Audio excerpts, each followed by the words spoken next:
আমল শিখিয়ে দেব। কয়টা? এই 4টা আমল যদি তুমি বাড়ি যেয়ে যদি করতে পারো, কালকে সকালের ভিতরে তোমার সন্তান তোমাকে আব্বা বলে ডাকবে। কয়টা আমল? 1 নাম্বার আমল কি শুনতে চান কি চান না? 1 নাম্বার আমল আউফ বিন মালিক বলতেছেন, আল্লাহর নবীজি বলতেছেন, আউফ বিন মালিক রে, 1 নাম্বার আমল তোমার ঘরেতে যা আছে সবকিছু আল্লাহর রাস্তায় দান করো।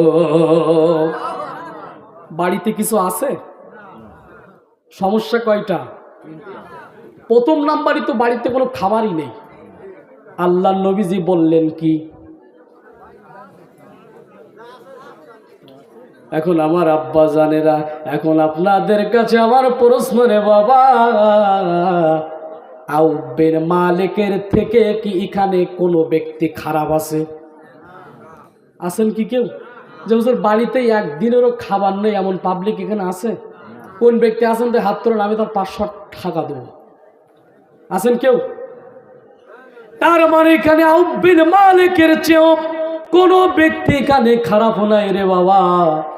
আল্লাহর নবীজি যদি আউফ বিন মালিককে যদি বাড়িতে কিছু না থাকার পরেও তাকে যদি প্রথম নাম্বার আমল দেন তোমার বাড়িতে যা, আল্লাহ তাআলা তাকে সাইদি সাহেবের মতো আল্লাহ তাআলা সম্মান মর্যাদা বাড়িয়ে দিক। জোরে বলেন আমিন। দাও মা।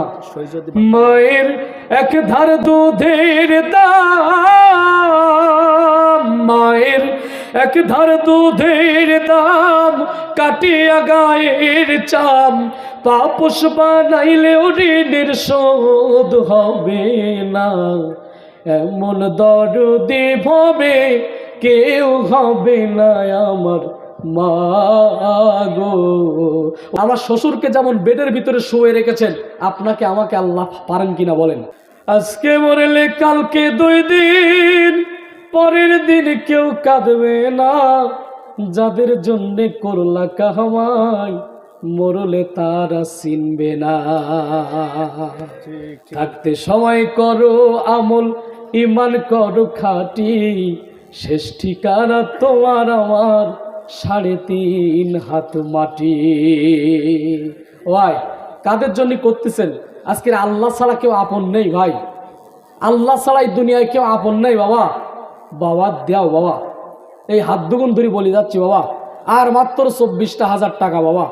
24 জন ব্যক্তি, হুজুর আমি এই টাকাটা হারাইকে বলে দিয়ে দিলাম এখান থেকে। আব্বা হবে না বাবা? আমার একজন চাচা 100 টাকা দিয়েছে, আল্লাহ জানে মালে বরকত দান।